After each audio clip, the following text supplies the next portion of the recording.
ആഷിഖ് ഉസ്മാൻ നിർമ്മിച്ച് തരുൺ മൂർത്തി സംവിധാനം ചെയ്യുന്ന മോഹൻലാൽ ചിത്രം അതിമനോഹരത്തിന്റെ സെക്കൻഡ് ലുക്ക് പോസ്റ്റർ പുറത്ത്. മോഹൻലാലും മീര ജാസ്മിനും ഒന്നിച്ചുള്ള പോസ്റ്ററാണ് സാമൂഹിക മാധ്യമങ്ങളിൽ ട്രെൻഡിംഗ് ആയി കൊണ്ടിരിക്കുന്നത്. വർഷങ്ങൾക്ക് ശേഷം പ്രേക്ഷകരുടെ പ്രിയപ്പെട്ട കോംബോ ഒന്നിക്കുന്നു എന്ന പ്രത്യേകതയും ചിത്രത്തിനുണ്ട്. ചിത്രം ഡിസംബർ 24-ന് പുറത്തിറങ്ങുമെന്ന സൂചന പോസ്റ്ററിൽ നൽകിയിട്ടുണ്ട്. ലൗൽജൻ എന്ന സാധാരണക്കാരനായ പോലീസ് സബ് ഇൻസ്പെക്ടറുടെ ഔദ്യോഗിക ജീവിതത്തിലും വ്യക്തി ജീവിതത്തിലും അരങ്ങേറുന്ന സംഭവങ്ങളാണ് സംഘർഷഭരിതമായ മുഹൂർത്തങ്ങളിലൂടെ അവതരിപ്പിക്കുന്നത്.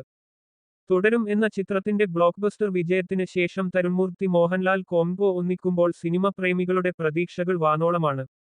120 ദിവസത്തോളം നിശ്ചയിച്ച ചിത്രീകരണത്തിന്റെ ഭൂരിഭാഗവും പൂർത്തിയായി കഴിഞ്ഞു. Lalu Alex, Manoj K.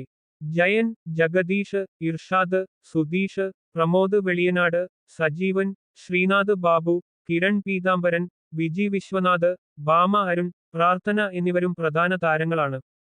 ഇഷ്ക്, ആലപ്പുഴ ജിങ്കാന, മഹാറാണി എന്നീ ചിത്രങ്ങളിലൂടെ ശ്രദ്ധേയനായ രതീഷ് രവിയുടേതാണ് തിരക്കഥ.